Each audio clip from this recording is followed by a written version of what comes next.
गति प्रबल पैरों में भरी, फिर क्यों रहूं दर दर खड़ा, जब आज मेरे सामने है रास्ता इतना बड़ा।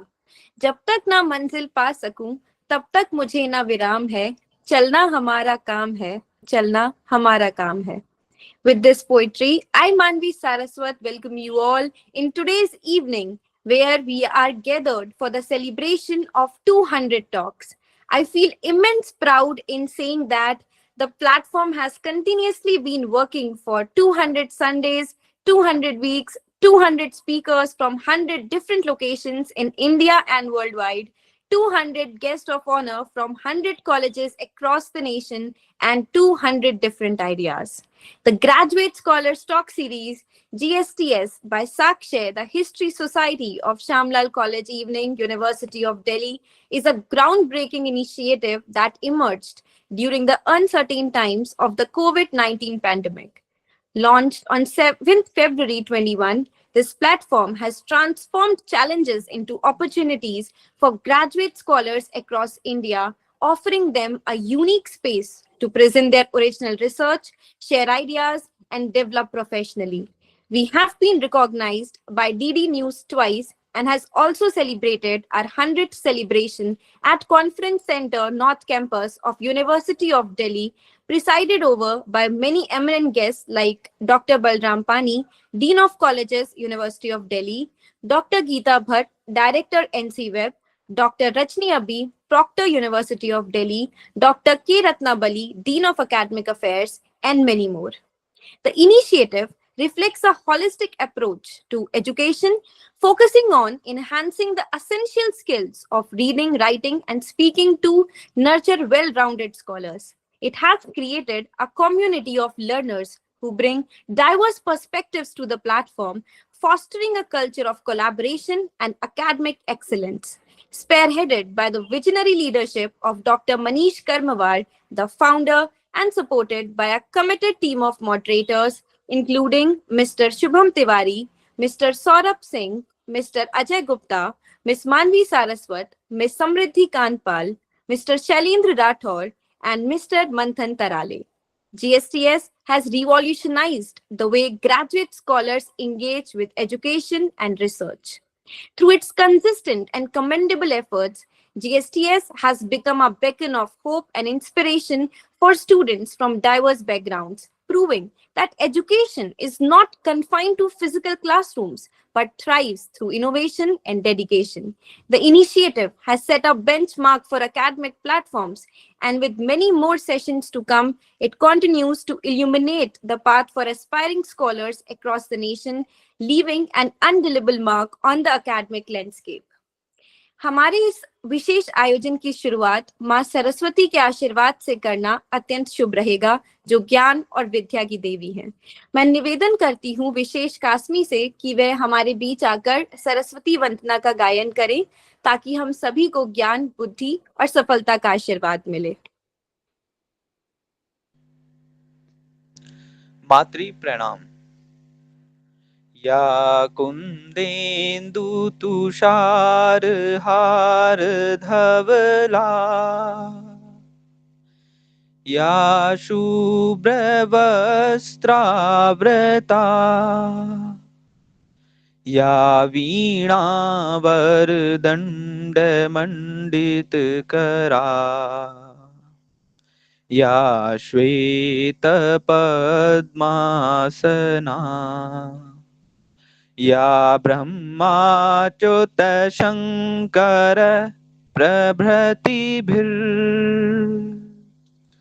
देवैः सदा वन्दिता,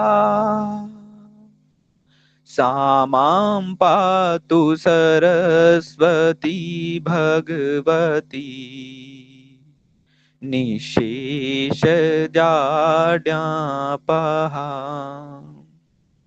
श्लोक अर्थ। जो विद्या की देवी भगवती सरस्वती कुंद के फूल, चंद्रमा, हिमराशि और मोती के हार की तरह धवल वर्ण की है, और जो श्वेत वस्त्र धारण करती हैं, जिनके हाथ में वीणा दंड शोभायमान है, जिन्होंने श्वेत कमलों पर आसन ग्रहण किया है, तथा ब्रह्मा विष्णु एवं शंकर आदि देवताओं द्वारा जो सदैव पूजित हैं, वही संपूर्ण जड़ता और अज्ञान को दूर कर देने वाली माँ सरस्वती हमारी रक्षा करें। धन्यवाद। Thank you so much, Mr. Vishesh. Now, moving forward, I would like to invite Principal of Shyam Lal College Evening, Dr. Nachiketa Singh Sir, a distinguished academician, administrator who has made incredible contribution in the field of political science. Earlier, he was professor at SDTB Khalsa College of University of Delhi. Sir has been an active member of Academic Council of University of Delhi. He has contributed to significant academic work such as Conquest for New Economic World Order, Human Rights, Various Meanings, and many more. His specializations include India's foreign policy, mapping governance innovation. He has 20 plus research publications to his name. Sir, I would like to invite you to share thoughts on this momentous occasion. Thank you, Manvi, for this long introduction. Uh, Good evening, one and all present here on this very special occasion when GSTS is celebrating its 200th edition of the most, engaging sessions in the last 3 years. Almost it has completed. Born out of the period of COVID-19 pandemic in 2021. I'm so very happy to know that you all have turned a crisis-ridden period to a great opportunity. You have created such a wonderful platform for academic discourse amongst young scholars. This is a unique and innovative kind of experimentation that has really become a huge success story for many universities and colleges to emulate. And today I'm quite privileged and honored to be part of an institution that has created this opportunity for thousands of scholars across the country and maybe abroad. So I'm very happy on this occasion to share my thoughts about GSTS and its future endeavors. So far, you have traversed a long way, a long path, touching upon diverse issues and diverse themes which you have deliberated on. And I will be happy if we can, from now on till the 300th year, 300th episode, we concentrate on themes that are,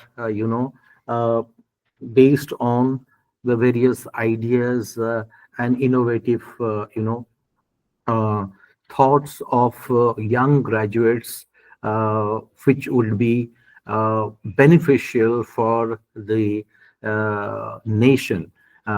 So it could be economy, it could be polity, it could be society, culture, environment, keeping in view the vision of Viksit Bharat. And if we can invite speakers to talk on these broad themes, specifically focusing on the problems and the solutions which the young graduates are going to offer.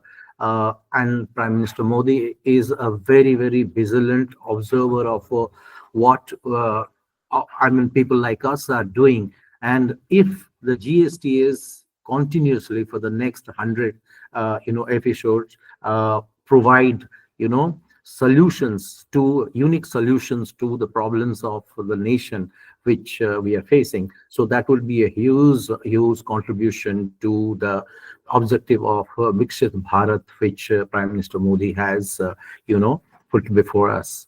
And today, 11, I guess 11 presenters are selected presenters are going to present again their, talk, and I congratulate all of you for this great feat which you have achieved so far. The achievement is something which is a shared achievement, and everybody has a claim over this great success story that you have written, and I congratulate all of you, particularly the brain behind the entire, story, Manish, who is a dear colleague and friend of mine, and my colleagues, teachers who are now working overtime to ensure that GSTS continues to maintain its brand value, brand name, and progress from here onwards, and achieve the desired objectives of all of us. I wish you all the best, and I won't take much time. And I expect that when we celebrate the 300th episode of GSTS, we shall be, able to give something back to the nation in terms of our academic and intellectual capital, which the nation will use for its progress and development. Thank you very much. Thank you so much, sir, for your kind words and for celebrating this milestone with us. Your presence is truly an honor, and we are grateful for the positive impact you have made on this journey. Now, I would like to invite Dr. D.N. Singh, sir, from Department of History of Shyam Lal College Evening. His vast experience and profound insights into history have inspired countless students and scholars over the years. His dedication to exploring and teaching the complexities of our past has been truly remarkable.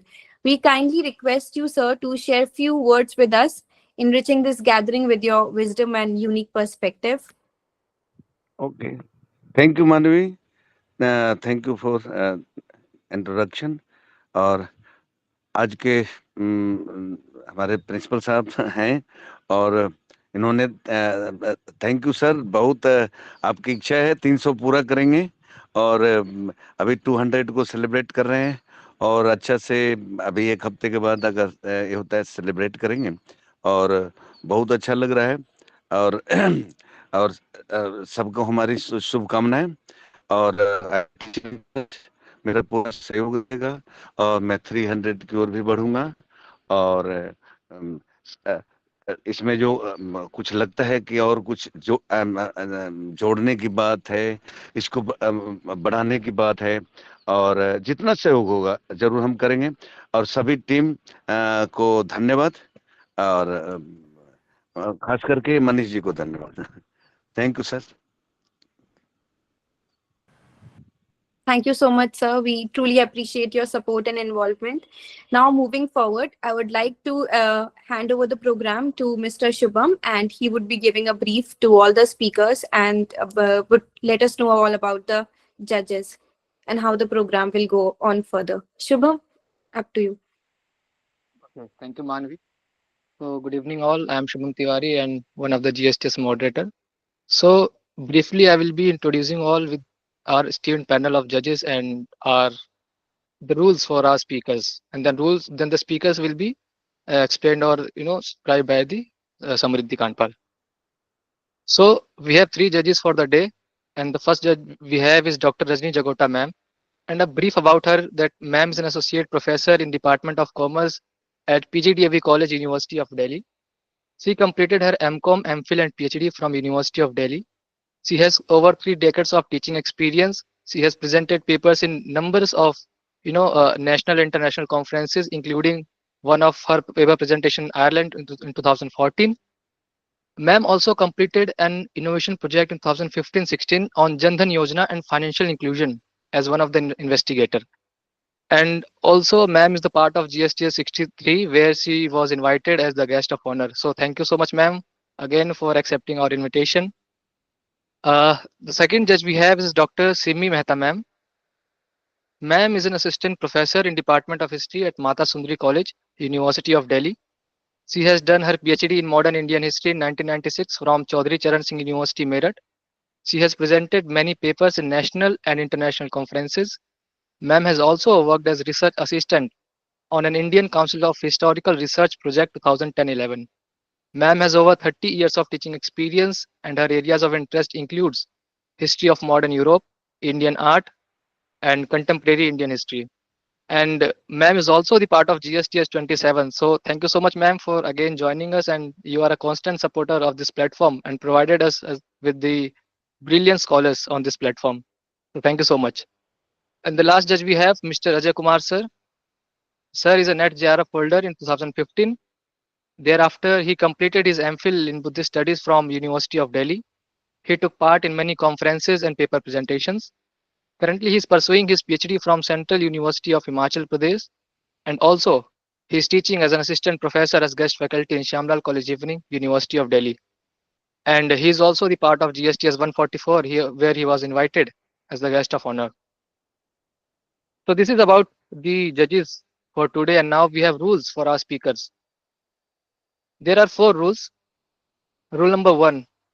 Each speaker will get 5 to 7 minutes for their presentation, and after this time limit, the presentation would not be entertained.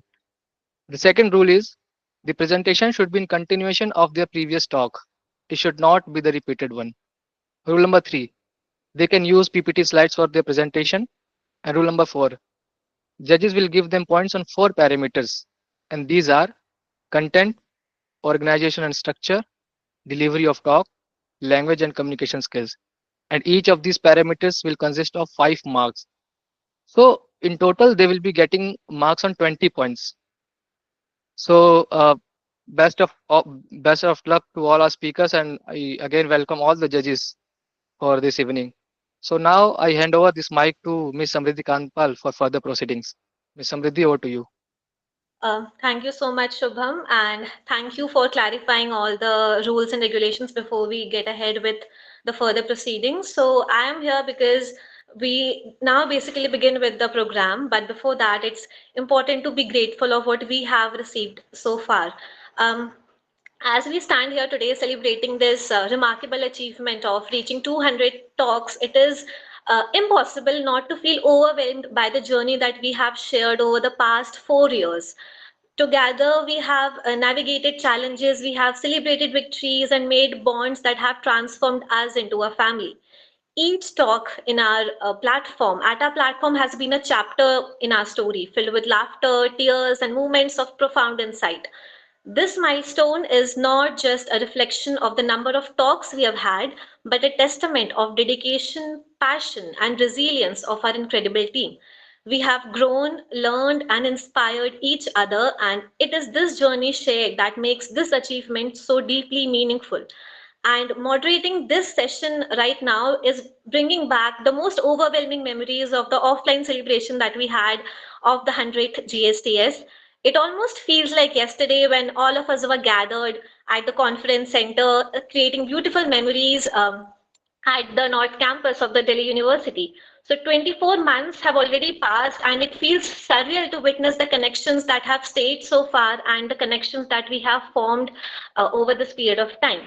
And I also want to take a moment to share, like, since we are going ahead with the speakers right now, it is also important to know that how challenging it was for the entire team to just select 11 speakers from a pool of almost 99 different and incredible candidates.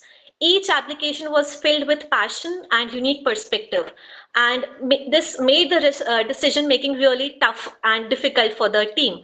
We have spent countless hours discussing and weighing our options, knowing that every choice we made would impact not just the speakers but the audience as well. It was definitely a tough decision, and while we had to make it, I want everyone to know that all the talents that we have had so far, all the efforts that you have given to the platform, are what that we call the true achievement for all of us. And thank you for understanding and being a part of this journey. Also, before we begin introducing our 11 different speakers, we are excited to share that all 11 speakers are joining us from different locations. This diversity not only adds a unique flavor to the event, but also connects us through a variety of different perspectives and experiences. Each speaker will bring forth their own city, their own culture, and insights, giving us a wonderful opportunity for rich and inspiring dialogue. And let us give a warm welcome to each one of them and wish them all the best to listen to what they have to share.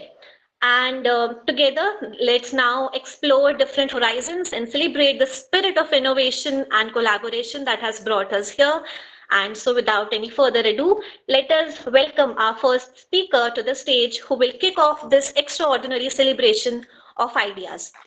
So the first speaker that we have is Mr. Vaibhav Chauhan. Mr. Vaibhav is currently pursuing his master's in clinical psychology from Uttaranchal University, Dehradun. His first talk at GSTS was the 116th one, where he took the audience on a journey to unlock and confront the psychological aspects of human lives as mentioned in the Bharatiya tradition. And in today's session, he's planning to take ahead that topic. The last session ended with a question who we really are. So, Mr. Weber is taking up that one question that he ended the last talk with. He will now introspect the human consciousness behind the layers of identity to find the true nature of oneself. So his talk is about the real self of individual through Indian psychology, universality of consciousness, Newton's law and Bhagavad Gita, and the seven chakras and Maslow's hierarchy of needs. So Mr. Webber, the stage is all yours and good luck. I hope you do well. Thank you, Samriddhi. And first of all, I say good evening and give my warm greetings to everyone present here. It's been an honor to be here again today. So today we are here with the topic, the quest for self, finding the real self with Indian psychology. Currently, I'm pursuing my master's in clinical psychology from Uttaranchal University, Dehradun. So when I talk about the quest of self, the quest for self, there's a need to know who we really are. And usually, in the past years of my bachelor's and master's, what I have seen is that we are following the Western paradigms and we have no indigenous approach towards psychology in India. And as a psychology graduate and as a psychology major, there is a need for the youth to know about the Indian things and to view those Vedas and Upanishads through the lens of psychology. So here we are today with the topic, the quest for self, finding the real self. And today, I hope we're talking about consciousness. So I hope that today I'm not talking with the body of flesh and bones, but with the awareness that's inside me, talking to the awareness inside you. Moving further, who we really are, हम हैं कौन? Are we your thoughts? Daily हमारे दिमाग में thousands of thoughts आती हैं. अगर हम अपनी thoughts होते, तो हमारी thousands of identity होती. Are we our emotions? आज मैं खुश हूँ, कल मैं उदास हूँ. So emotions are temporary for temporary period of time. We experience those emotions, but again, we are not those emotions. Are we this physical body that's made up of bones, flesh, and blood? I think no, because when we die, so we'll lose this body and it's of no use then. Then are we this mind who is jumping over the ideas of from one thought to another thought? Who we really are? Let's understand by the example of observer and object. This example has been taken from Advait Vedanta. It says that we are just an observer. We are experiencing the world. For example, if I say about happiness or thoughts, we experience those thoughts. We say that I am happy. I am feeling happy. We don't say that I am the happiness. We experience that aspect. We just feel that. So if we are not those thoughts, not emotion, neither the physical body nor the mind, who we really are? Well, in Indian psychology and Indian approach, we see ourselves as the awareness that is talking to you right now, the awareness that is listening right now to me. We are that pure consciousness which is beyond the body of flesh, thoughts, and emotion. And in Indian domain, that aspect is called Atman, and which is a part of the bigger self known as Brahman. अब ये आत्मन और ब्रह्मन है क्या? When I talk about Atman, Atman is the awareness that we have right now. It's eternal, it's immutable, and it's the purest state of awareness. And whereas Brahman is a supreme self, is an ultimate awareness. जब हम बात करते हैं कि we are the part of universe, तो हम यहाँ पे बात कर रहे हैं कि जो हमारा आत्मन है, जो हमारा अवेयरनेस है, it's a part of the bigger awareness, right? That's what we are talking about. Let's understand this one example. Atman और ब्रह्मन है क्या? सो बेसिकली आत्मन एक बलून है जो हमने एटमॉस्फेयर में, जो कि एटमॉस्फेयर के एयर के अंदर है. So it's a part of Brahman only. Ultimately, because of ignorance, we think that we are something else. But again, we are that conscious awareness. And the school of Vedanta says that this Brahman, this Atman, is same for everyone. There's no difference in it. And every religion is teaching the same truth of God, that God is one. तो जो ये कुआं है, just again example is from Advaita Vedanta. जो ये कुएं के अंदर का पानी है, ये हमारा ब्रह्मन है. That's the ultimate awareness, that same for everyone out there. जब इस कुएं से, इस अवेयरनेस का, जो इस कुएं के अंदर पानी है, वो अवेयरनेस है. A group of people came and took the water and said that ये Hinduism है, ये awareness Hinduism है. A group of people came and took that awareness and said ये Sikhism है. And a group of Christians came and put that water in a wine glass and said ये Christianity है.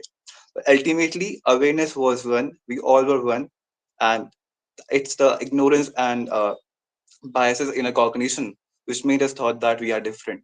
Ultimately, we are this awareness that's working inside us.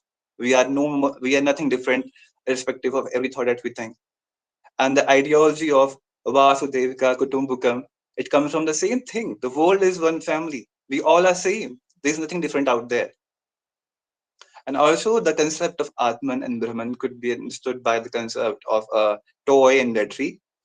This body is a toy, and this Atman is a battery in it.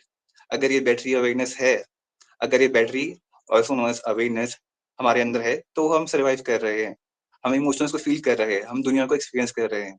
पर अगर ये नहीं हो तो we are lifeless, right? So who we really are. Coming further, if I talk about Newton and the scientific approach, the Western approach. So Newton is awareness को energy बोला, and he gave the law of conservation of energy, जो बोलता है कि energy cannot be created nor be destroyed, but it can only be transformed from one form to another. Same thing Bhagavad Gita में भगवान कृष्ण बोल रहे हैं. In chapter 20, verse 20, he says that the soul is never born, nor does it ever die. It has no beginning, no middle, no end. It is immortal, eternal, and indestructible.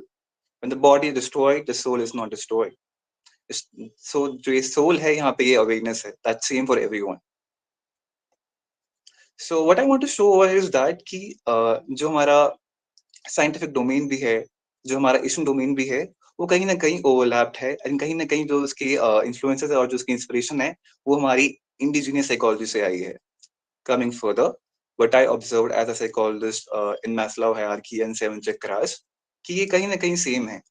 And while I was studying about Maslow, तो Maslow ने Maslow was influenced by Eastern psychology. He was influenced by Eastern approach. तो जो Maslow की physiological needs हैं, वो कहीं ना कहीं हमारे जो लोएस्ट चक्र है, मूलाधार चक्र, उससे रिजोनेट होती है. कहीं ना कहीं वो दोनों सेम है. It talks about safety, security.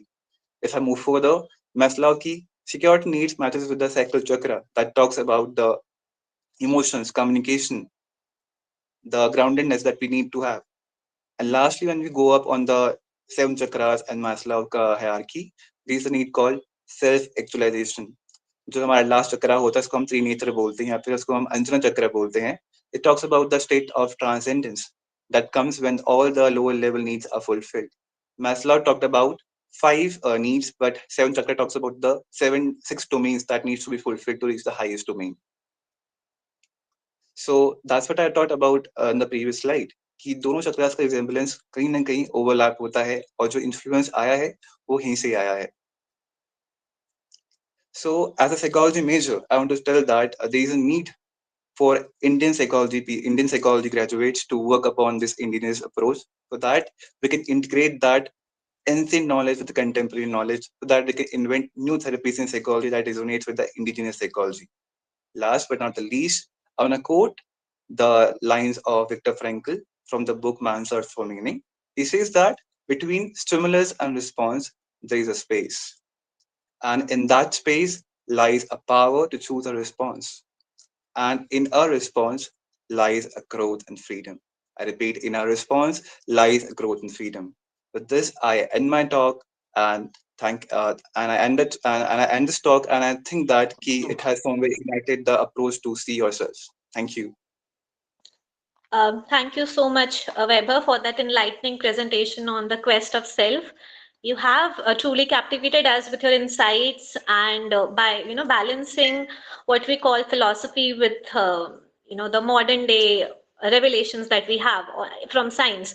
So this ability to articulate on the complexities of self discovery is very tough. Not everyone can do that, but you definitely had a profound impact on all of us, and we appreciate the depth of your knowledge, and thank you for inspiring us to reflect on our own journeys and giving this event a very good start. Moving further, we have the next speaker for today. I would like to invite Mr. Shivam Mukherjee. Mr. Shivam is a graduate scholar from the GD Goenka University. Shivam's presentation on 127th session of GSTS was centered around the cycle of the fourth industrial revolution. The session, titled IR 4.0 and the Cycle of Doom, discussed the disruption of the job market and economy at large. His today's presentation encompasses the idea of the fifth industrial revolution, which focuses on sustainable supply chains and the uses of AI to empower society. So Shivam will basically center around basically revolve around the idea of depoliticization of supply chains and the ways to make that possible. So Mr. Shivam, the stage is all yours, and good luck for your presentation. Thank you. Thank you so much, Samriddhi. All right, let me share my screen first.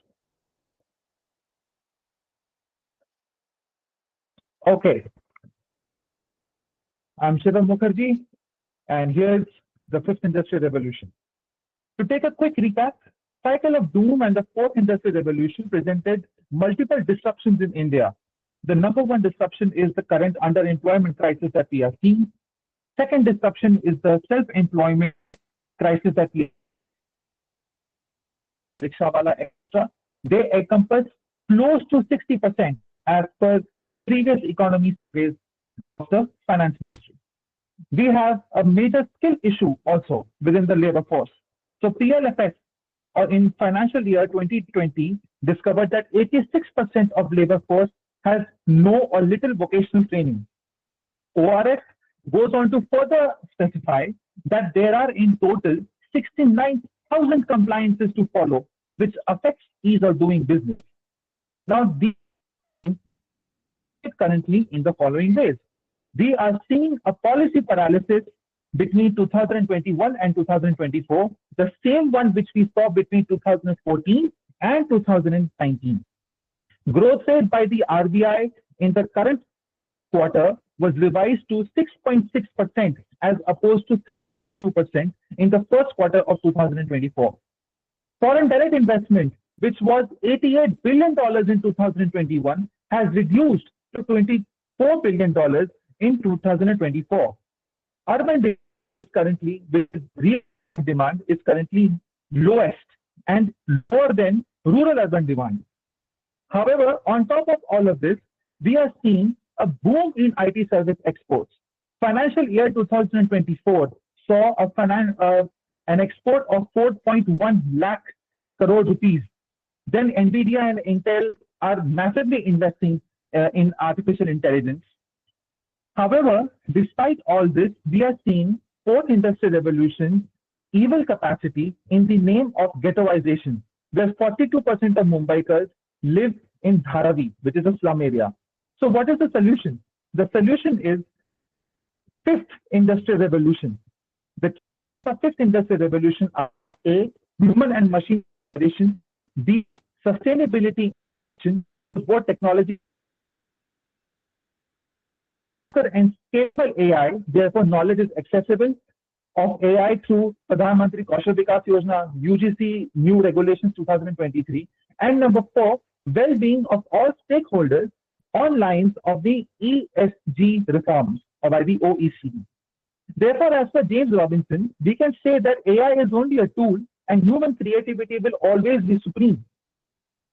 The key features can be achieved for sure, but there is one very important condition which needs to be met: global inclusivity and coordination, where developed nations fund and direct, developing nations bridge the gap, and least developed countries are helped and saved. But how is this possible? United Nations Conference on Trade and Development says global debt has reached 88 to 90% as compared to global economy. World Bank says that there is a rise of multilateralism, which we can see 20, etc.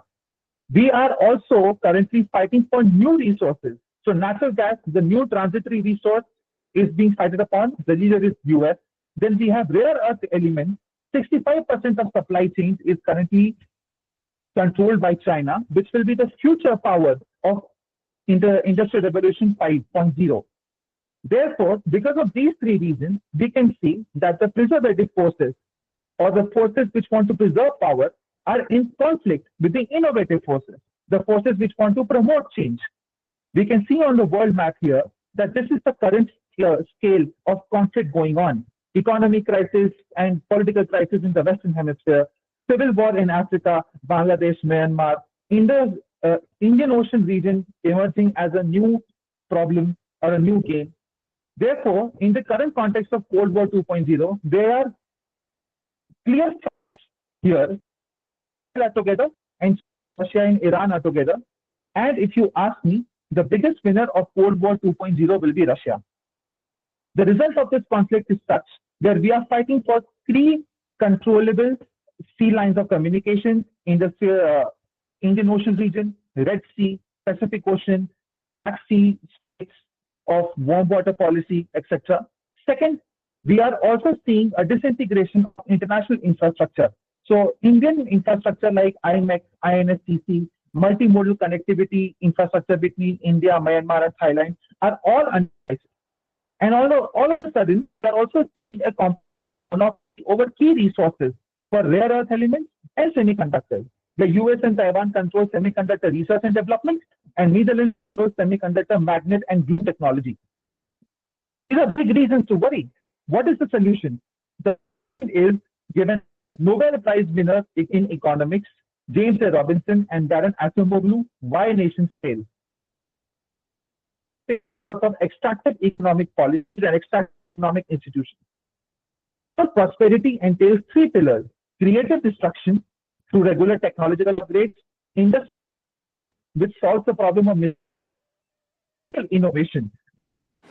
I think some voice problem, so we could stop here for the Sivam. Okay, Sivam, no issues, Samriddhi, go ahead. Yes, sir. Sure, sir. All right. So, Shivam, yeah, we are definitely clear with your idea, and that was an excellent presentation for sure. And you definitely presented very well the idea of fifth industrial revolution and the role of AI in transforming our lives. And you have definitely mentioned how AI is reshaping industries and improving our daily lives. So, but I think there was some connectivity issues, and that were affecting your voice, and we were not able to get you very well. But since the time is also up, we will have to wind that presentation up. All right. So moving further, we have the third speaker for today, but I would just like to introduce him first. The third speaker is Mr. Ravi Das. Mr. Ravi is a graduate scholar from the Kurukshetra University, Haryana. His first presentation was made in the 128th session of GSTS, where he undertook a journey into the intricacies of the Indo-Pacific region, contextualizing India's presidency of the G20 and the geopolitics of the region. He also discussed the geostrategic approach of India and the current dynamics, along with, including a solutional framework for the same. But I would like to notify our esteemed judges that because of some health issues, Mr. Ravi was not able to join today's meeting, and therefore he is also not able to present his ideas, before us. So we wish Mr. Ravi a speedy recovery and also congratulate him for being selected as one of the top 11 speakers of the 99 the 99 speakers that we had. So the fourth speaker in the series is Ms. Kusum Chauhan. She is another brilliant scholar, another brilliant speaker who gave her GSTS talk in the session 142. Ms. Kusum's previous session highlighted and made us listen to the unheard voices of women in partition and their present context. So, as a postgraduate scholar in English from Doordarshan College, University of Delhi, Kusum's session was a significant reminder to awaken our contemporary consciousness by reminiscing the impacts of partition on social, cultural, economic, and psychological levels, providing significant attention to women's plight. So, in today's a poetic presentation of hers, Ms. Kusum will extend the same concern, emphasizing the importance of history from a women's perspective to bring forth the theories that have rendered women's voice silent and ensuring a more positive understanding of women's role in history. So, Ms. Kusum, the stage is all yours and good luck for your presentation.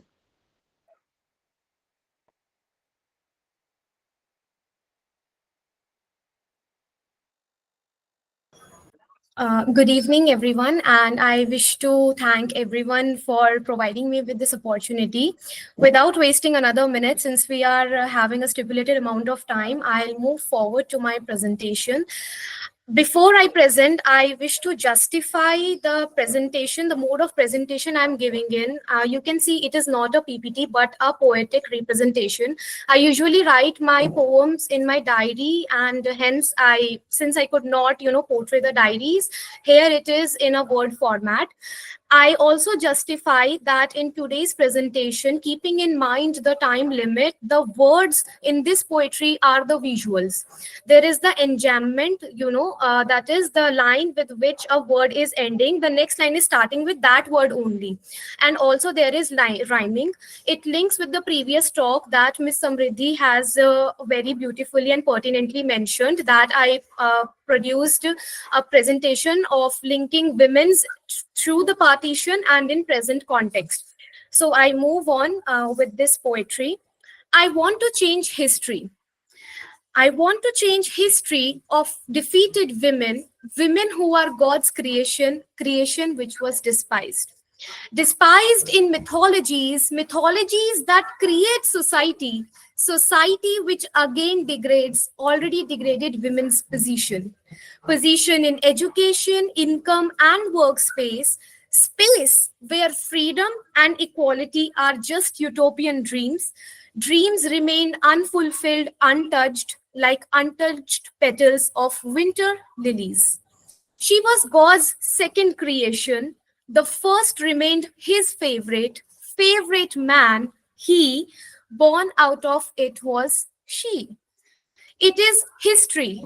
I repeat, it is his story that we read the glories of men fighting in battles, battles which outcasted women, never inventing her story in chronicles.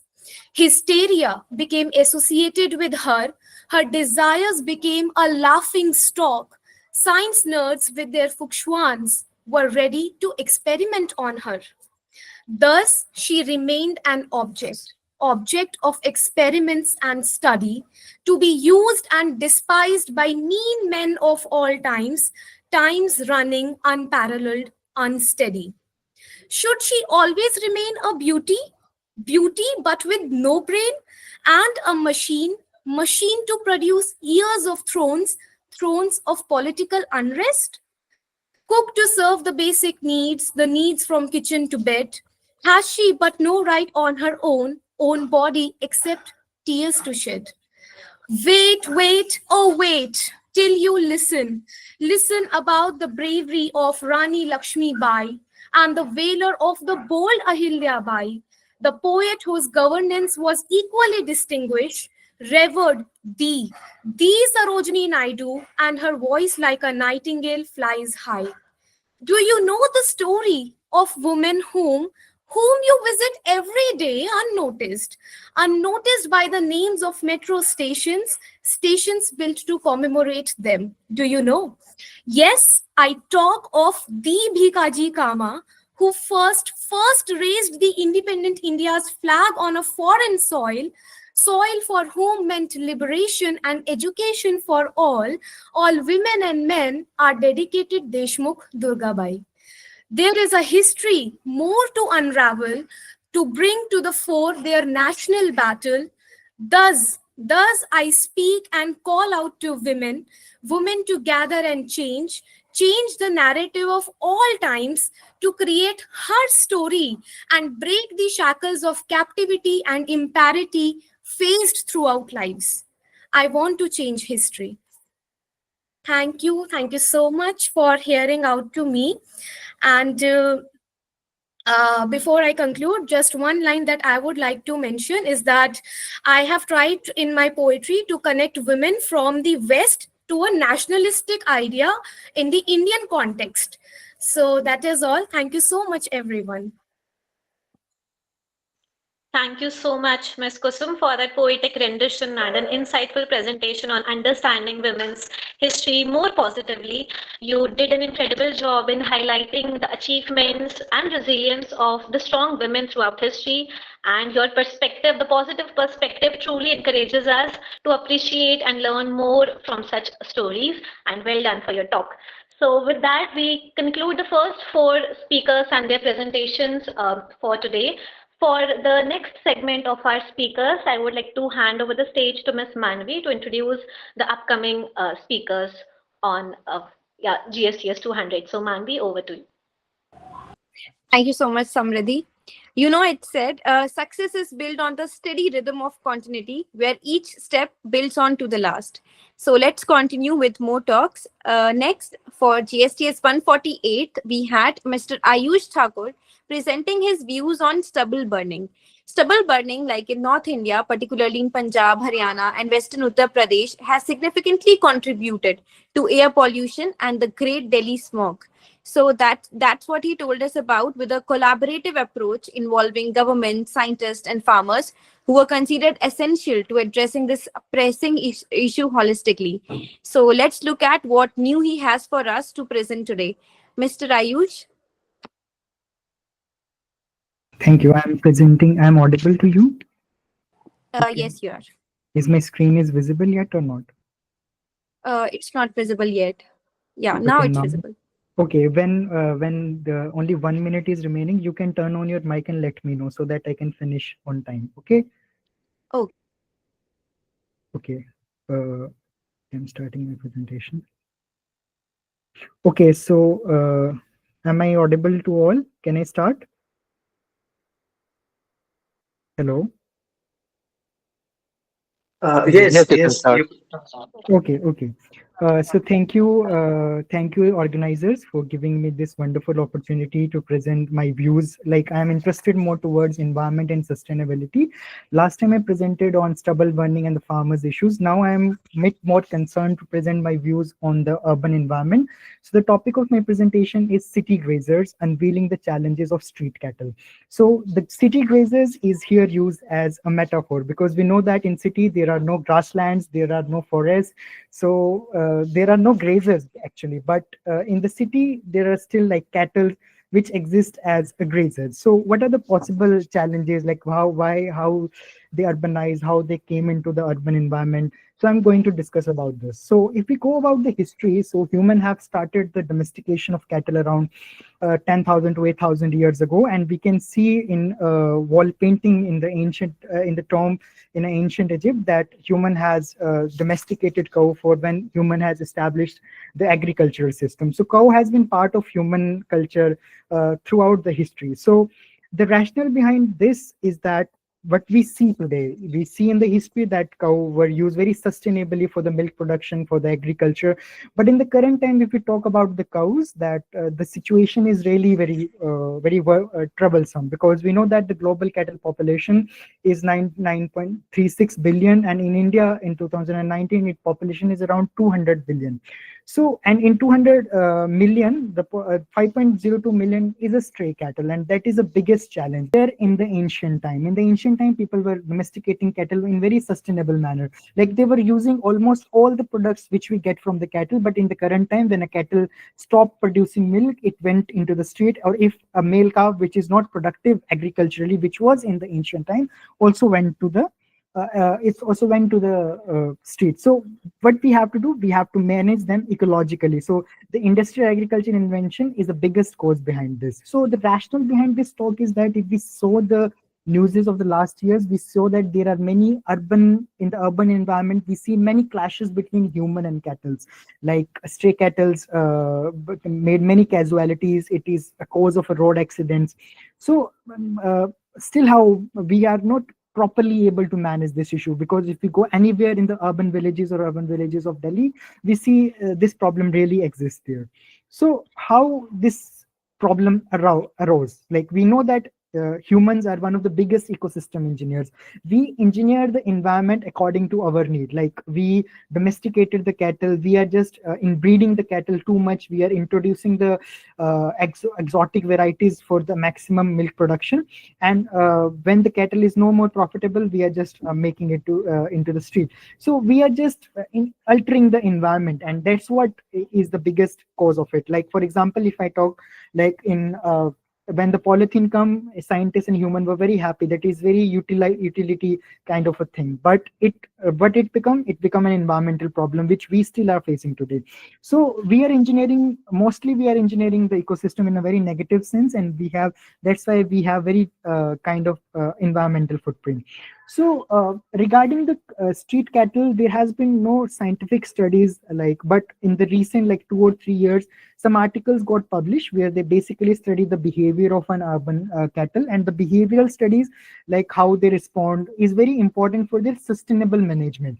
So if we talk about for example, cattle are generally diurnal animals, like they are active in the day and they are not active in the night. But in the city environment, we saw that the cattle are also very active in the night time also, because they get light, and light generally make some kind of shifting in their circadian rhythm. So that's what there has need to do more kind of behavioral studies, like what human has changed the environment and how we can sustainably manage it.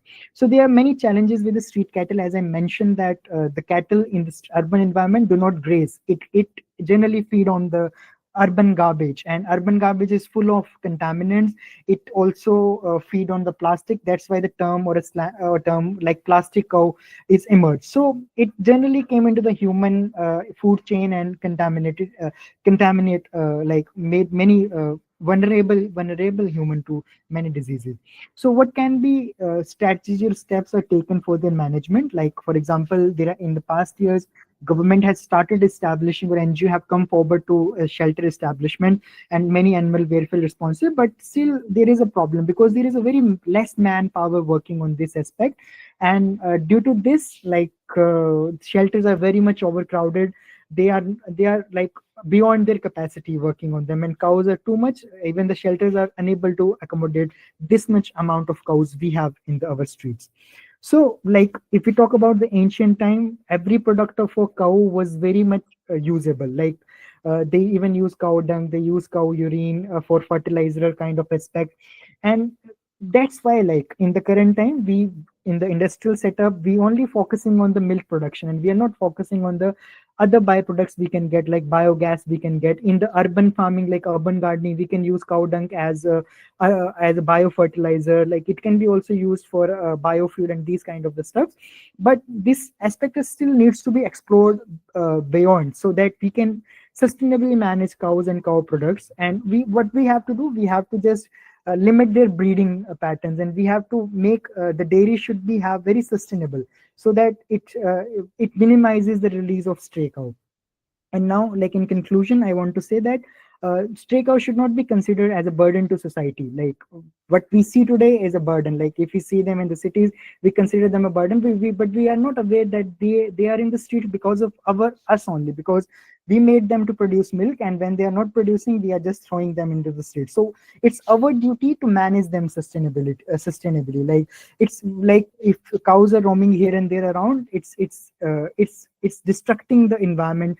It's also kind of interfering with the human activities, which should not be happen in a usual sense. So we have to focus on the indigenous breeds also, not on the exotic breeds, because most of the cows are on the streets are the exotic breeds. And if you try to farm sustainably, if we sustainably produce the milk and not do by the industrial way, which we are doing since the last century, so we can sustainably manage it. So in the sustainably, we have to focus on the three elements, like the people, planet, and the profit. And now the choice is ours, like what kind of cities we want. We want a cities where we can manage the cows also, and also we also have a very good infrastructure in the cities where people can live very happily and they can have a good quality of a life. That's all. Thank you so much, Mr. Ayush. The way you articulated your points with such clarity and depth was impressive. It was evident that you had put in a lot of effort and thought into the presentation, and it certainly paid off. Can you please stop sharing your screen? Okay. Moving ahead, we had GSTS 151 on Palette of Perspectives, Indian Colors on the Colonial Canvas, where Mr. Mohammad Shams of Aligarh Muslim University presents a nuanced exploration of how various Western writers interpreted and integrated Indian culture and philosophy into their works during the colonial period. The talk underscores the importance of recognizing the literary connections between India and the West and advocates for a broader perspective that appreciates existing literature while emphasizing intercultural dialogue. We are excited to hear about what you have prepared and are certain it will contribute greatly to this special occasion. Shams, you can speak.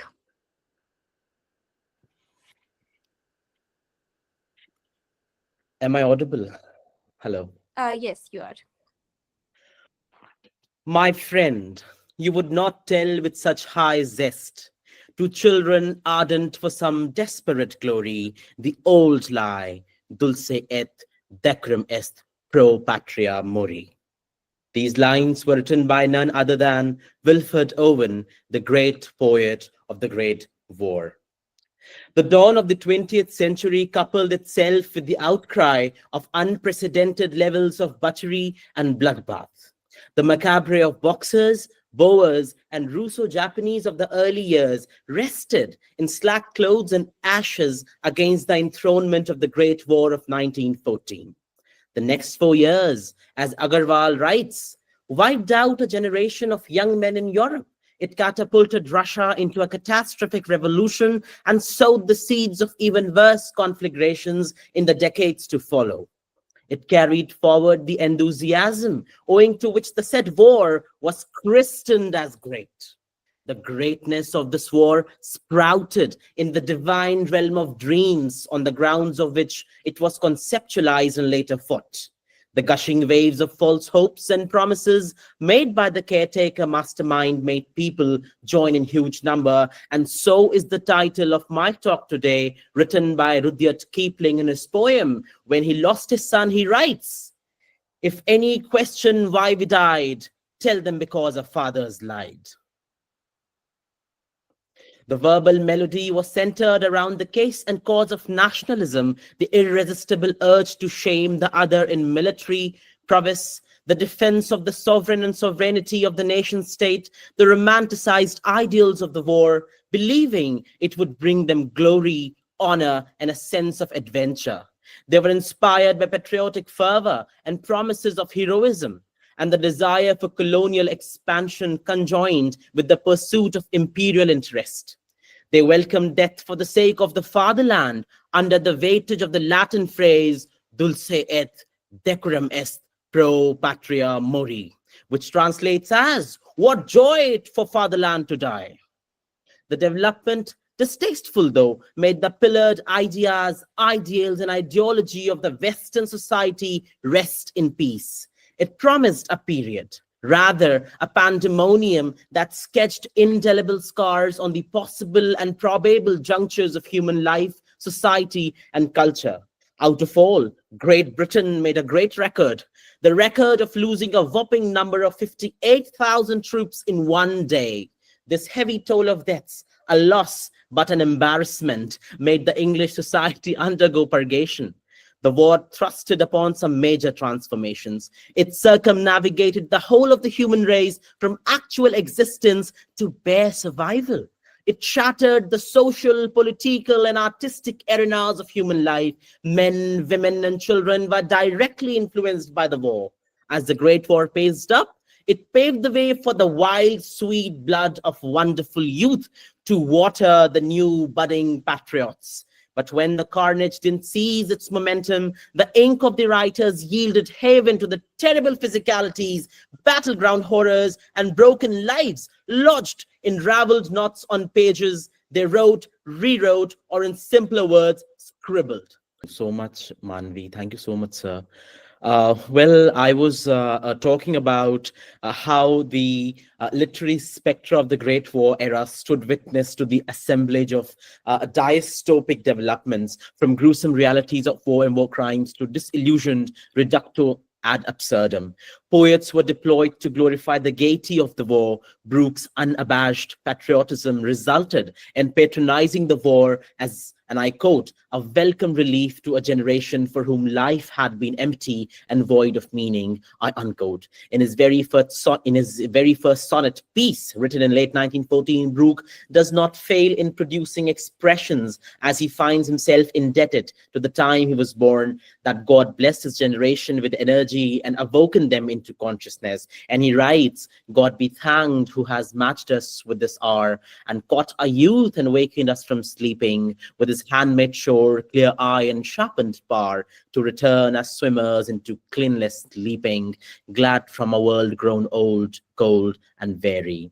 However, things such as these did not last long. The Great War is a concise run, was held guilty for masses of dead bodies strewn upon the ground, plumes of poisonous gas drifting from the air, hundreds of miles of trenches infested with rats. These are but some of the indelible images that have come to be associated with World War I. The persistent mental agony coerced the poets and the writers to wage a war with words against both weapons and words. They wrote at length the poetry that questioned the heroic view of the war championed at home, a poetry whose spark came to silence the idea of romantic conflict and gave voice to the realities of the horrors they witnessed. And I am about to conclude, and I must say that I would like to quote Wilfred Owen, the great poet of the Great War, again, where he says, in Flanders fields the poppy blow, between the crosses, row and row, that mark a place, and in the sky, that larks still bravely singing fly, scarce heard amid the guns below. Thank you so much for bearing with me. Thank you so much for allowing me for a second chance. Thank you very much. Have a great day. Thank you so much, Mr. Shams. Your ideas, they were really thought-provoking. Very good evening to one and all present here. I am Disha Goyal, and today I'll be presenting on another significant aspect of climate change, that is the impact of climatic cold war on vulnerable communities, with special emphasis on climate migrants. Now, today I'll be taking two most important vulnerable communities. First, the climate migrants, and second, the conflict-ridden communities. Now, the objective of choosing this topic was to study the impact of climatic cold war on vulnerable communities through taking two case studies and to show the importance of providing adaptation funds to these vulnerable communities. Now, let us begin by understanding one of the very significant concept, that is climatic cold war. Now, I want everyone to note here that this is a topic or term which has not been used by any researcher or any research paper. This is a term which I came up with while researching. So this war is unlike any other war that we have seen, because it is not waged by armies or weapons, but through slow march of environmental collapse. And the casualties are the world's most vulnerable population. In simpler terms, the climatic cold war basically refers to the geopolitical rivalry among the regions of the global north and global south over various resources like climate change adaptation, mitigation, and resource control among nations. Now, let us all analyze and imagine a situation. You live in a small coastal village. One day you wake up and find water lagging at your doorstep. In this situation, you are left with three options. First, you can flee to a neighboring country which is already bursting with migrants. Second is that you can move to a country and you might face hostilities there. And third is that you can stay there and wait for international aid which might never even come. What would you choose? This is not just a hypothetical situation. It's the harsh reality for millions of climate migrants and conflict-ridden communities worldwide. And this is which brings us to the background or the hypothesis of the research, which states that due to global warming, the temperatures are rising considerably, and the sea level is also getting raised day by day. Now, the people who are living in small island developing nations or the low-lying regions, they face a continuous threat. Now, they either have to find an alternative or they need to migrate to another nation as climate migrants. Now, when they migrate, they in turn will, create competition for limited resources, which will develop into a conflict-like situation. And this can be understood by our first case study, which is of Rohingya refugees.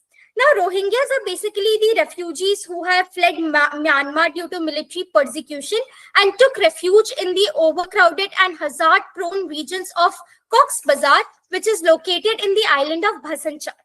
Now, Bhasanchar is already a vulnerable region, and this can be seen from the geographical map on the bottom left corner.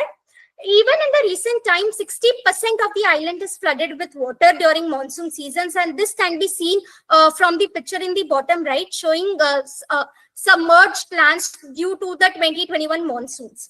Now, here, climate change as a non-traditional notion of security acts as a threat multiplier, and the Rohingya refugees are left with two options. First, either to return to Myanmar, which they will not do due to the military persecution there, and second is to stay in the Bhasanchar region. Now, a point to be noted here is that even the Bangladeshi government cannot send them back, because doing so will violate the legal principle of non-refoulement.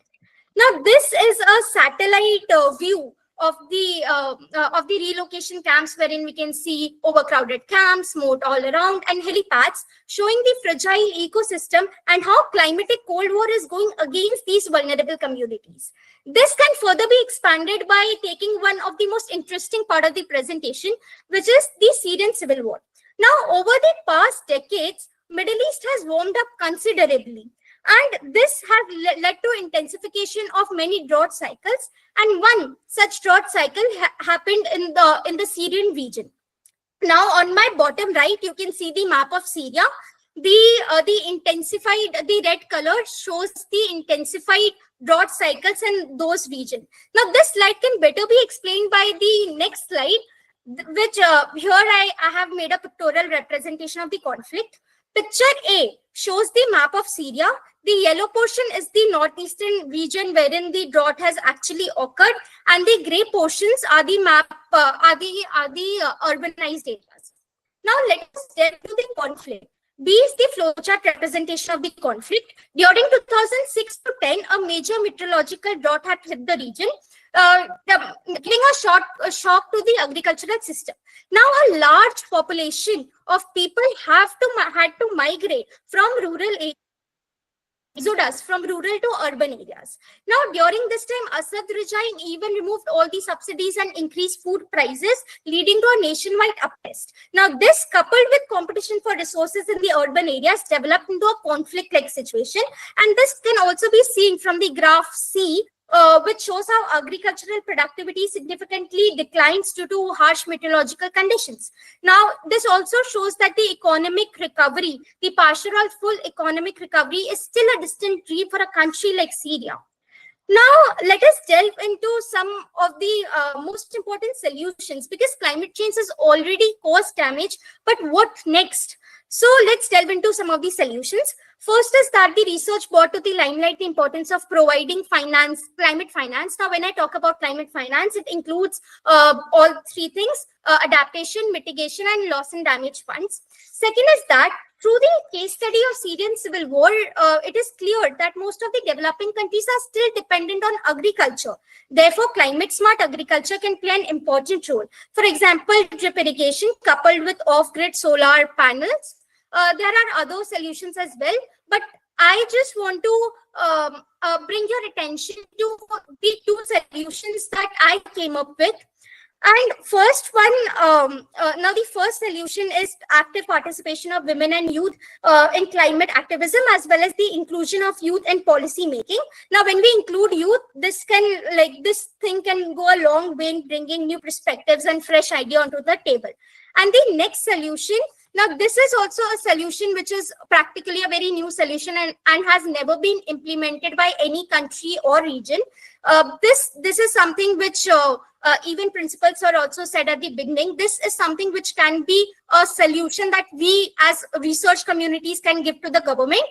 This can be an objective of Viksit Bharat, which is introducing climate social auditing at all levels. Now, social auditing, it basically refers to reviewing in every 6 months or 1 year the policy decisions that has been taken in respect to climate change, and to see that policies actually being implemented by not. If we can introduce this in India, then this can change the face of climate policies, because it ensures transparency and accountability in the entire process. Now, to conclude my presentation, it is important to note that there are many other important factors of conflict other than climate change. However, the fact that climate change poses challenge to survival cannot be ignored, and hence it was necessary to bring up this topic and to show how climate change creates competition for resources, which in turn leads to migration, and which in turn leads to conflict-like situation. Now, the solution lies not in resolving the climatic Cold War, but in cooperation, justice, and resilience by both national and international communities. Now, I'll leave you all with a question here. If these practical solutions remain only on pen and paper, then are we prepared to address these humanitarian cost of climate inaction? With this, I end my presentation. These are the references I used, and thank you for your patient hearing.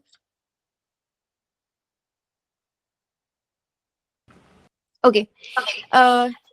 Thank you so much, Disha. You can stop sharing your screen. You managed to simplify such complex ideas so effortlessly, which is no small feat. Your ability to break things down for the audience showed not only your expertise, but also your dedication to making the content accessible to everyone. Okay, so we also had Miss Mudrika, who spoke on myopia, an epidemic on the rise, focusing on the growing prevalence of nearsightedness, a condition where distant objects appear clear but nearby ones are blurry.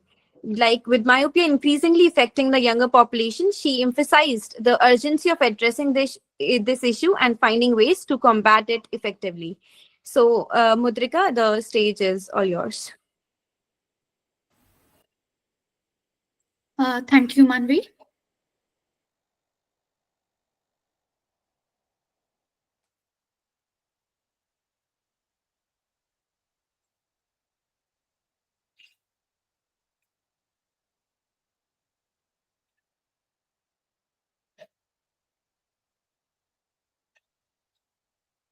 Has my screen been shared? Yes. Okay, thank you. Okay. Good evening to one and all present here. I am Mudrika Gupta from Regional Institute of Education in CRT Ajmer, and the topic of my session is myopia, an epidemic on the rise. As introduced by the GSTS moderator, I have already talked about myopia, what it is, its reasons, the treatment, and prevention. Today, I'll be talking about the objectives. To study the latest treatments of myopia and to explore the prevention and treatment mentioned in the Indian knowledge system with a focus on Ayurveda and Yoga. Last time मैं already बात कर चुकी हूँ कि myopia India में and around the world कितना prevalent हो चुका है एंड कितनी तेजी से बढ़ रहा है but still if in case anyone has a doubt this report tells us that we can remove all the doubts. एक new US में report लाई गई है by the National Academies of Sciences, Engineering and Medicine that has suggested the US government to classify myopia as a disease. It has also suggested the government to pursue policy changes that would encourage young people to spend more time outdoors. ये report हमें ये बताती है कि it is the need of the hour to speak about myopia and to pay attention to it. Last time, we have already talked about various treatments of myopia, and today we'll be looking at the latest advancements in the field of myopia. The first advancement is 7-methylxanthine or 7-MX eye drops. इन्हें naturally cocoa fruit में पाया जाता है और heteroxanthine भी कहा जाता है इस chemical को. ये chemical adenosine receptors को block करता है and hence axial elongation को रोकता है जिससे कि myopia reduce हो जाता है. The second one is RLRL therapy, also known as repeated low level red light therapy. हम जानते हैं कि लाइट का एक इलेक्ट्रोमैग्नेटिक स्पेक्ट्रम होता है और सबसे लो लेवल एनर्जी की जो लाइट होती है दैट इज रेड लाइट. इस थेरेपी के अंडर हमारी आईज को एक्सपोज किया जाता है रेड लाइट को एंड उसकी वजह से मायोपिया के रिड्यूस होने के चांसेस बढ़ जाते हैं. The third advancement is 4-PBA eye drop. Here, the 4-PBA stands for 4-phenyl butyric acid. This eye drop also helps in reducing myopia as well as in the treatment of it.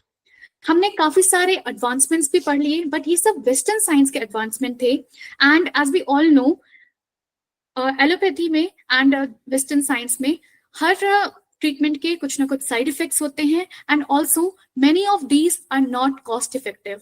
So we can look towards the Indian knowledge system.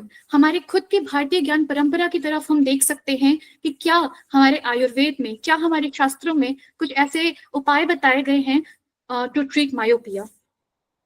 Ayurveda में myopia को तिमिर कहा गया है और इसे categorise किया गया है दृष्टिगत रोगों के अंदर. आयुर्वेद के अकॉर्डिंग हमारी बॉडी 5 महाभूतों से बनी होती है जिन्हें पंच महाभूत कहा जाता है, which include air, water, fire, sky and earth. इन्हीं 5 महाभूतों के कॉम्प्लेक्स इंटरप्ले से 3 तरह की पर्सनालिटीज बनती हैं जो कि होती हैं वात, पित्त और कफ. वात दोष यानी कि वात के इम्बैलेंस की वजह से ही मायोपिया होता है. वात इंक्लूड्स एयर एंड स्पेस. अब देखते हैं कि आयुर्वेद में 3 तरह की ट्रीटमेंट्स बताई गई हैं to treat myopia. The Ayurvedic treatments include netra tarpana, नास्य, नेत्र सेक and various drugs. The first one is नेत्र दर्पण and in this process it requires holding medicated ghee in the eyes for a period of time. जैसा कि आप देख सकते हैं हमारी फोटो में. The second one is nasya which requires pouring medicine into both the nostrils drop by drop.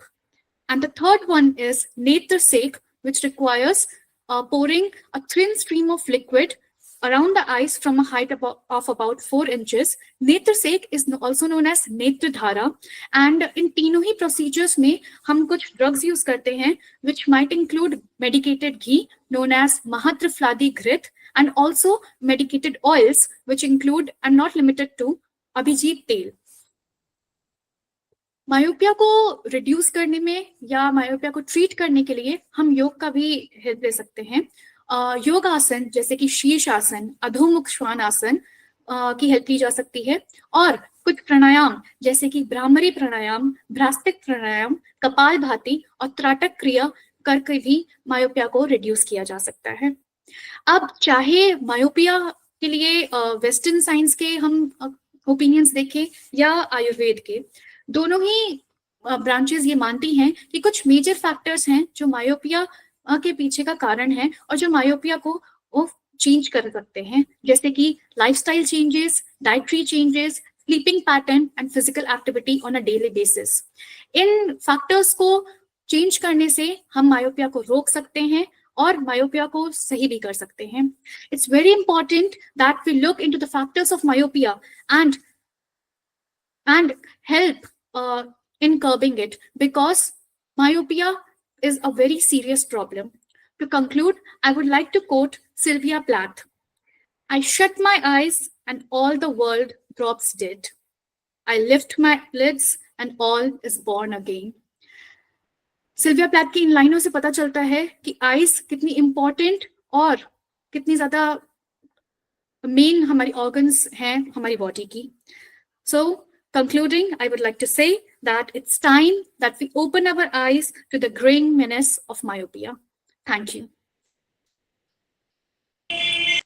Thank you so much, Mudrika. The energy and enthusiasm you brought to the presentation, it was contagious. It was clear you were passionate about the topic and that passion resonated with everyone in this room.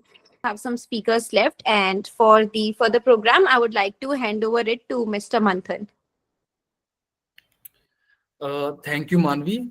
I am Manthan Tarle, a moderator of GSTS. मैं हमारे सभी जो अभी तक के panelist है उनको सुन रहा था और मुझे कुछ पंक्तियां याद आ गई उनको सुनते सुनते कि उन्नत विचारों वाले ही सदा राहें नहीं बनाते हैं, शील गुणों से संपन्न ही ऊंचाइयों तक जाते हैं। हर आंधी तूफानों को जो अंगारों पर चलते हैं, बाधाएं नतमस्तक होती जो राह नहीं निकलते हैं, जो राह नहीं निकलते हैं। और इन्हीं पंक्तियों के साथ मैं हमारी जो नेक्स्ट स्पीकर है उनको इनवाइट करना चाहूंगा। Her name is miss Anisha. She is from department of political science, GSTS 182 में उन्होंने अपना जो टॉक है वो दिया था, and her topic was perception of India on social media. And Anisha's 182nd session presented the ways in which world perceives India, particularly emphasizing the narratives prevalent in social media. Arguments were made to discuss how an image formed in social media is helpful or risky to understanding any country. And she discussed how the worldwide use of social media to portray a nation has become a tool for new version of global politics. So I request Anisha to come and present her extended views on her topic. So Miss Anisha, the stage is yours. Thank you so much. I'm just sharing my screen.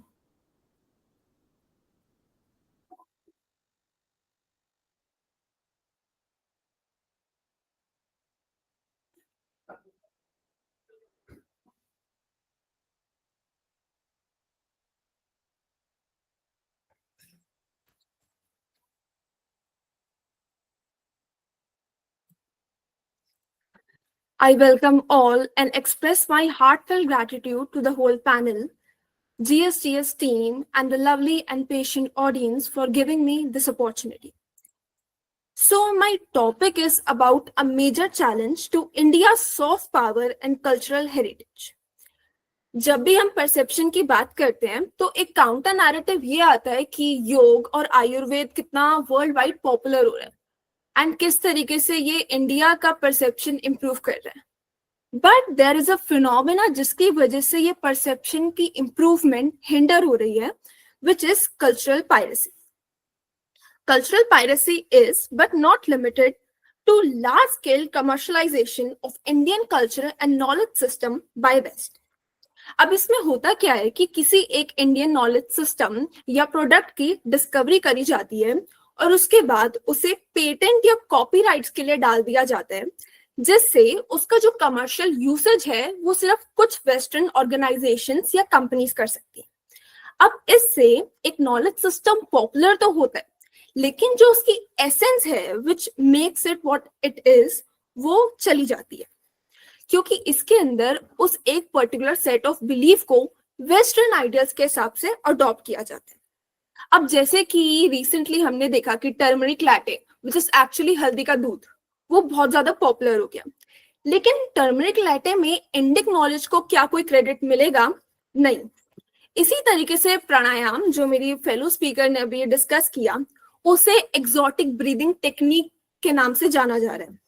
इसी तरीके से basmati rice का एक variant जिसे Texas में उगाया जाता है, जिसे टैक्समती राइस बोलते हैं, वो पॉपुलर हो रहा है, जिससे जो इंडिक नैरेटिव है वो हम पे जा रहा है। अगर हम देखें कि कल्चरल पायरेसी के इम्पैक्ट्स क्या हैं, तो उसमें पहला आता है कि ये जो एक इंडिया के इंटेलेक्चुअल कंट्रीब्यूशन का नैरेटिव है उसे काफी ज्यादा हिंडर करते हैं।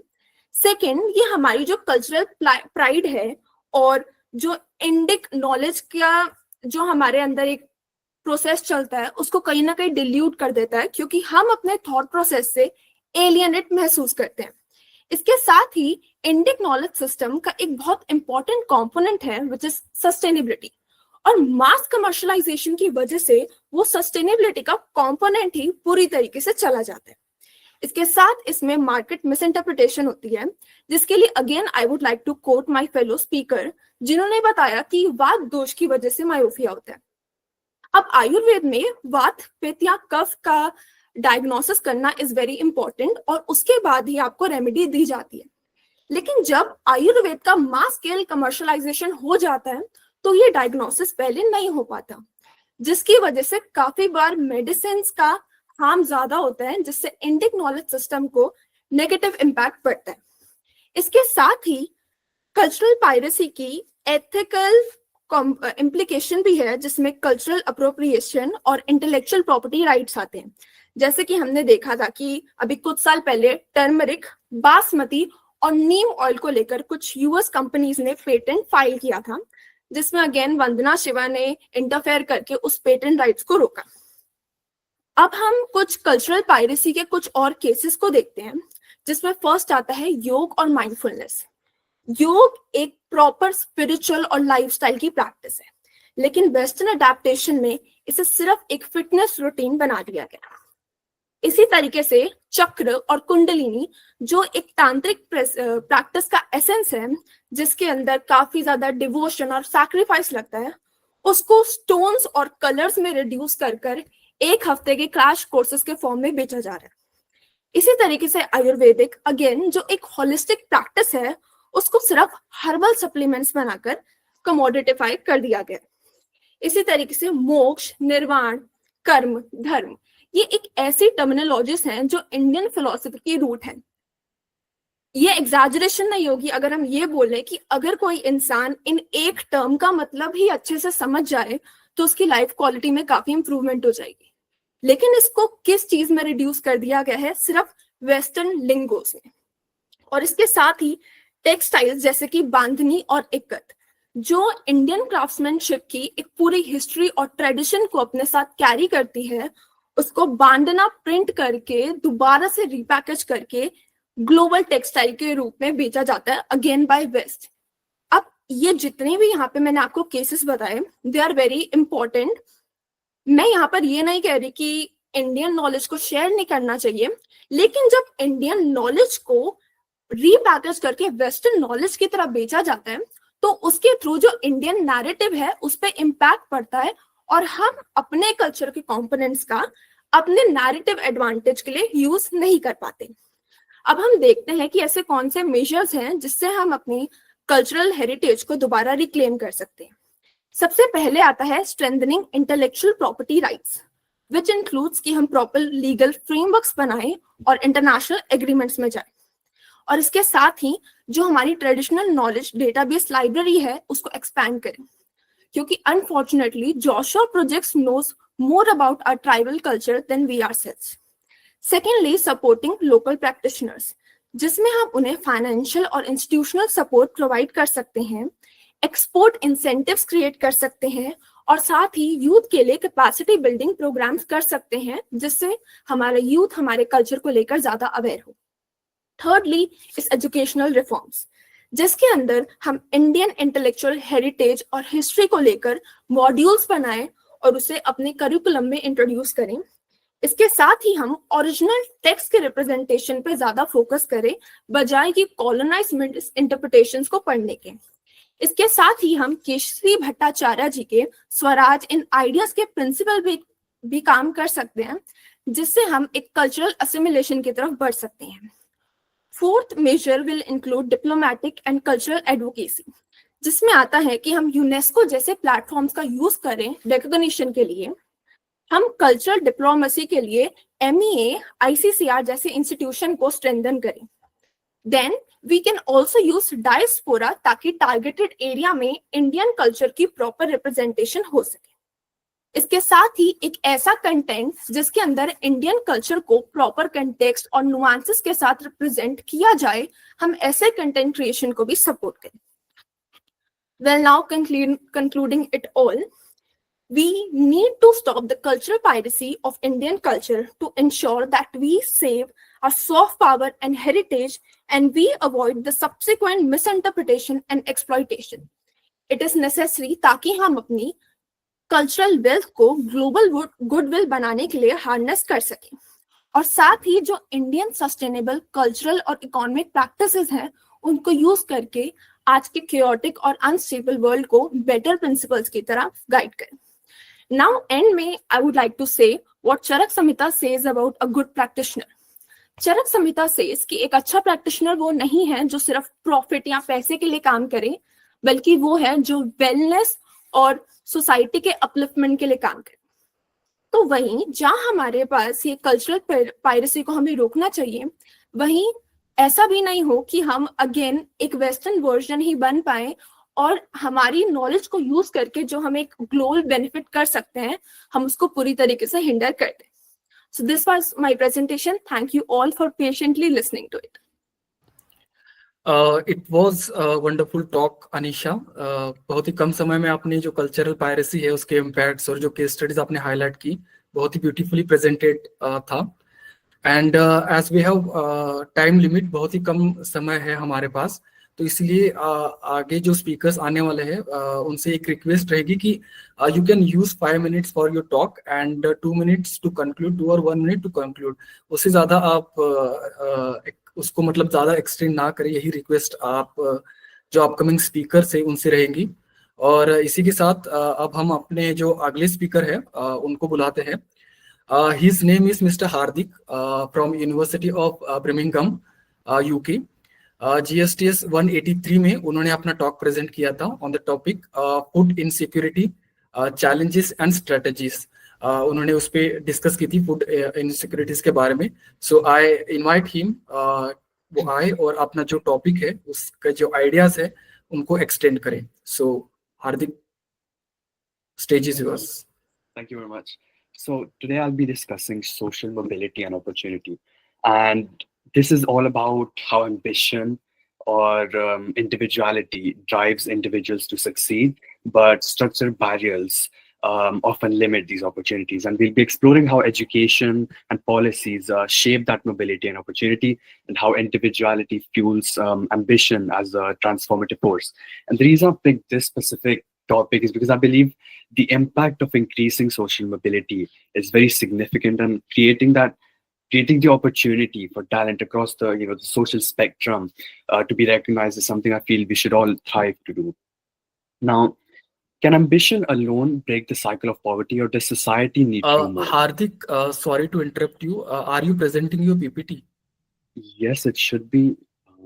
I will try again. I apologize.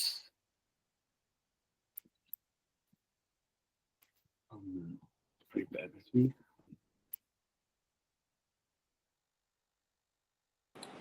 It's midnight, Hardik, huh? No, it's actually 1 p.m., sir. 1 p.m. Is the screen visible? Yes, Hardik, it's visible. You can continue. Sure. So, can ambition alone break the cycle of poverty, or does society need to do more? This is a question I want you to have in the back of your head as I go through the presentation, because it challenges us to think about whether ambition and individuality alone are enough to drive progress.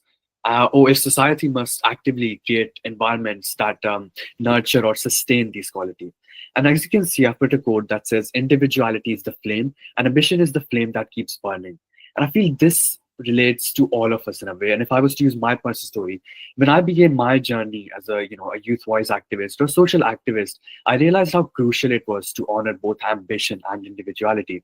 I saw firsthand how young voices, when encouraged and empowered, can really drive that meaningful change.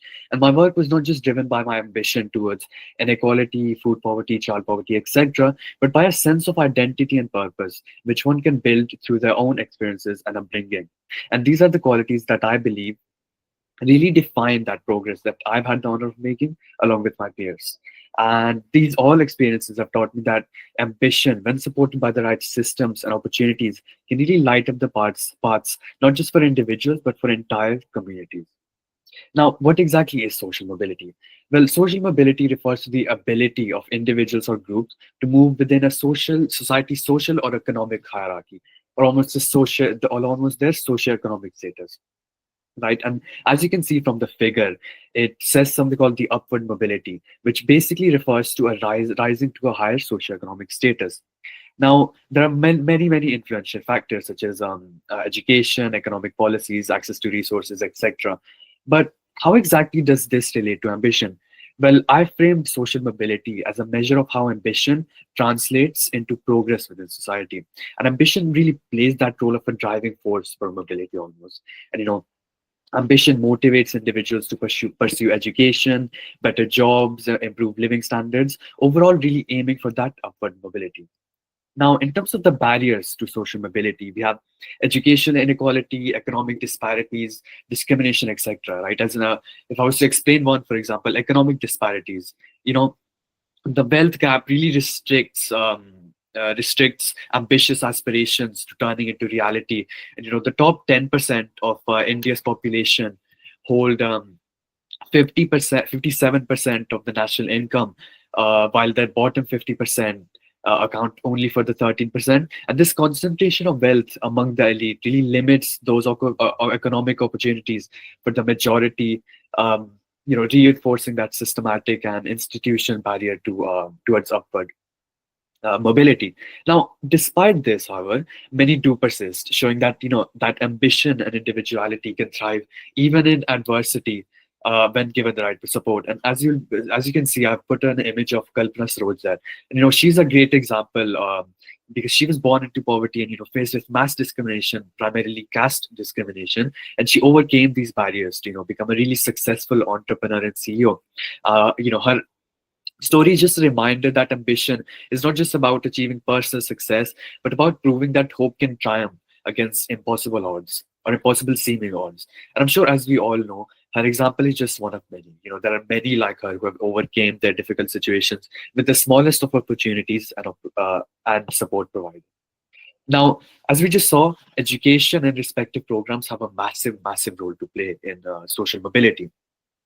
Because education is a proven driver of mobility, but it faces challenges such as unequal distribution of resources or rising costs to higher education. Now, if I was to use my example, in the UK currently, I'm classed as an international student, like many others, meaning I have to pay 4 times the fees that my peers have to pay. Now, this is a prime example and one of many examples of a very systematic and institutional barrier that we face, which limits that motivation, brings demotivation, limits motivation, and really allows us to level up the playing field. And this is where policies like scholarships and skill-based programs come into play to again level the playing field and support these ambitious learners. So, for example, Skill India Mission, which is a program I feel is a great role model when we're talking about such respective programs. And this focuses on vocational training and certification across diverse sectors. And it basically establishes skill development centers in both urban and rural areas, and it provides funding support. The impact it's had so far is that it's been able to train over 50 million individuals, meaning their programs that target women, disadvantaged groups, and rural population have been able to empower them to transform their ambitions into reality. The women trained under the program have started micro enterprises and turning skills like tailoring, IT support, etc., into combined with training into economic mobility. And this is essentially what the whole presentation is about: to give that space and environment in which ambition and individuality is able to thrive. Again, as I said, proving that no dream is too far out of reach when ambition is met with opportunity. And just to conclude, I would like to mention just a few, recommendations, as you can see from the screen there, which I believe are essential. And I'm only briefly mentioning this since I wanted to focus much more on the ideas themselves and lay out that thinking foundation, which everyone can then explore themselves, since their respective expertise, I believe, will complement it well. But most importantly, I believe this is what it sums down to. It's our jobs as members of societies and institutions to honor everyone's individuality and, of course, ambition, and to ensure that the systems we are and will be creating are of such qualities that they're very supportive. Because at the end of the day, the collaboration of everyone's differences and similarities is what makes a community, and it's what brings that beauty to a society. And as said in the Bhagavad Gita, do not focus on the fruits of your action. Instead, focus on the actions themselves, ensuring that they align with your duty or dharma. Ambition, like a tree, grows not necessarily from its fruits, but rather from the actions and the roots that sustain it. And this reminds us that while ambition is essential, it must be rooted in purpose and sustained effort to bring meaningful change. And with this, we can ensure that the systems we build not only support ambition, but also nurture individuality, making space for meaningful growth and collaboration. which will therefore lead to upward mobility. And with this, I would like to conclude the presentation. Thank you very much for listening, everyone, and back to you. Thank you. Thank you so much, Hardik. It was a beautiful presentation with ending a beautiful message of Bhagavad Gita, that is Karmanyavadi Karaste Mahapalishu Kadachana. Atwam Karma Phale Turbu Mate Sangot Sakarmani. So thank you so much for this beautiful presentation. Now moving forward, I'm inviting our next and final speaker, Miss Anubhuti Rajpreet. She is in MA first year from Department of African Studies, University of Delhi. GSTS 193 में उन्होंने जो topic choose किया था उसका नाम है Evil in Story and Thought, and that session of GSTS took us into world of stories and philosophy to understand the representation and conceptualization of evil. Taking instances from selected Western and Indian literary text, it analyzed how evil exists in multiple forms. Utilizing the work of Kant and Arendt, the session was nuanced description and analysis of evil in the world that we are a part of. So I request Anubhuti to extend the ideas of her previous presentation.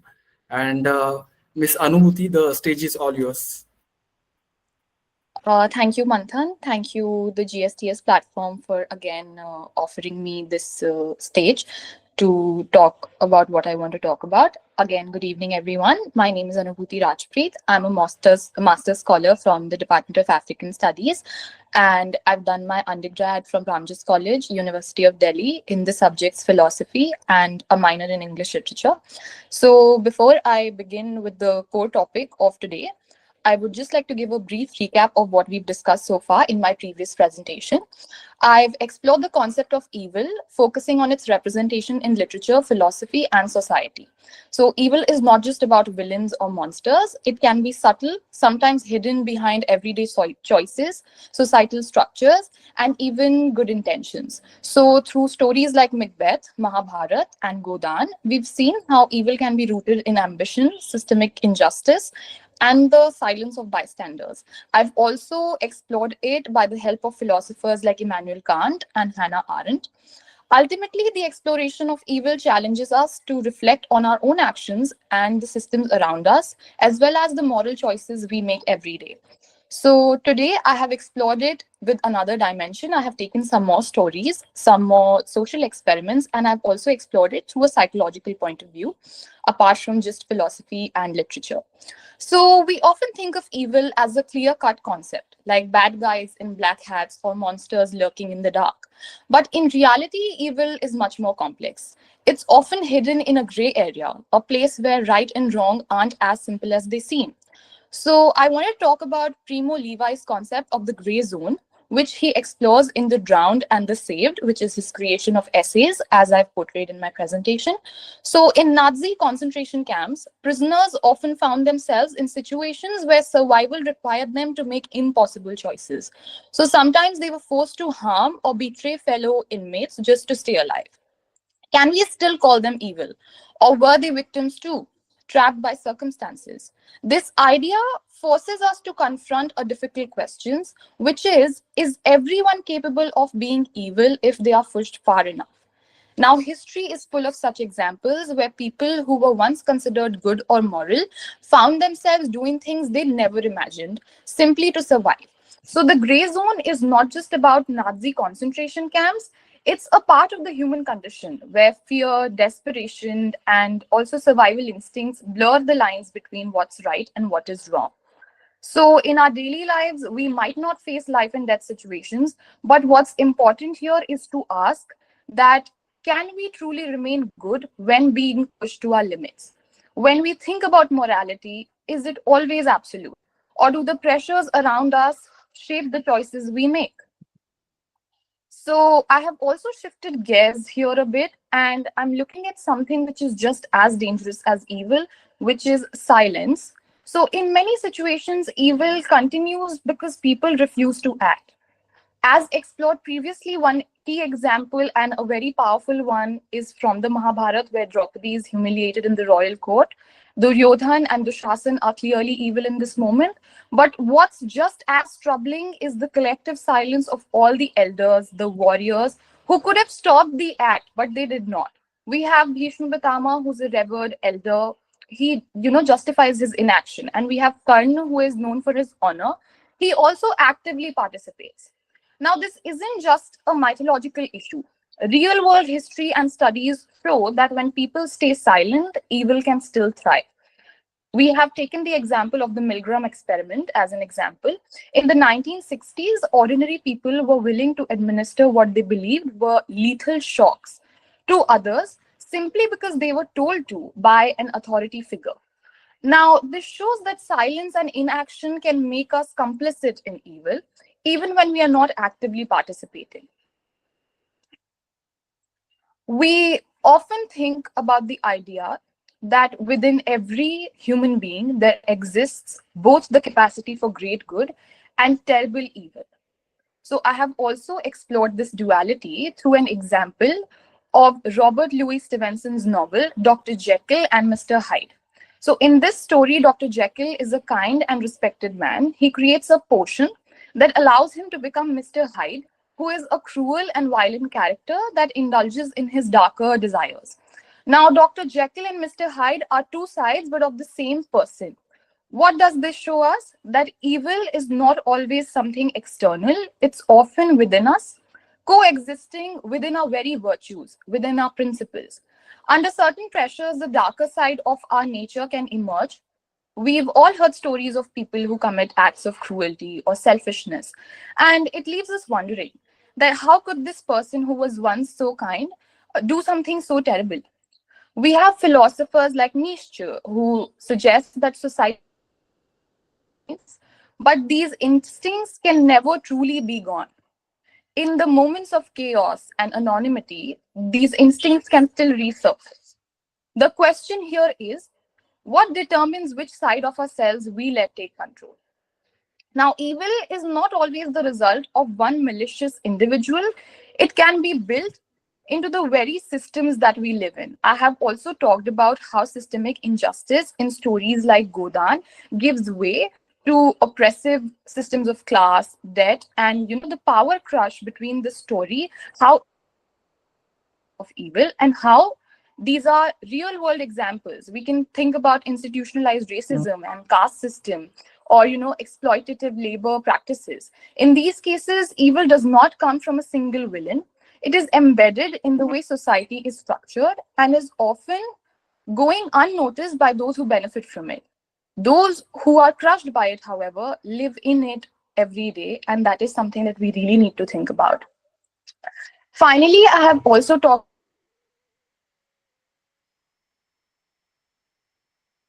about when given unchecked power.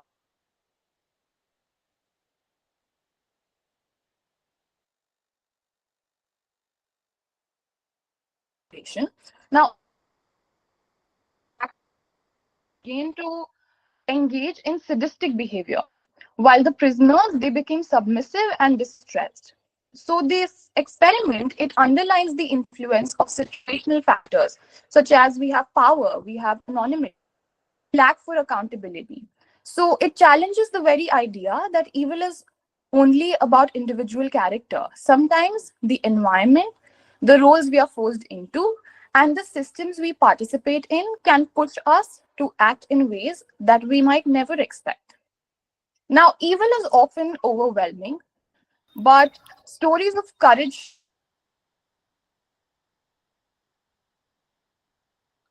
and Frank. Anne's hope shines through even in the darkest of times. Despite the horrors of the Holocaust, she believed in humanity. We have Oskar Schindler, a Nazi party member. He used his power to save over Anubhuti, sorry time to interrupt you. Yes, actually we have time limit. तो please आप 15 seconds में conclude कर दीजिए बस. Sure. Just a second. So, as I was saying, we have often stories about resistance and redemption. which tell us that even though evil exists in various and numerous kinds of ways, we still have our own self and our ability to push back, to just bounce back to our original self and believe in the greater good. So I have simply concluded after these key examples by Desmond Tutu, who says, if you are neutral in situations of injustice, you have chosen the side of the oppressor. What this reminds us is that doing nothing is just as harmful as committing evil, which is my key thought here. Exploring evil reminds us that it's not just something we read about, it's in our everyday choices. We have the power to choose kindness, we have the power to fight against injustice, and we have the power to always stay hopeful. So I leave you with this. Thank you so much. Sorry for taking so much of your time. It was a wonderful talk, Anubhuti, and thank you for another beautiful presentation. जब हम किसी topic पे research करते हैं deeply, तो बहुत ही challenging task होता है कि उसको हम 5 to 7 मिनट्स में पूरा बता सके. That is the only way कि हम कंडीशंस को मतलब ज़्यादा स्ट्रिक्ट करके जो बेस्ट है उसको चूज करने का एक रास्ता इसे हम कह सकते हैं.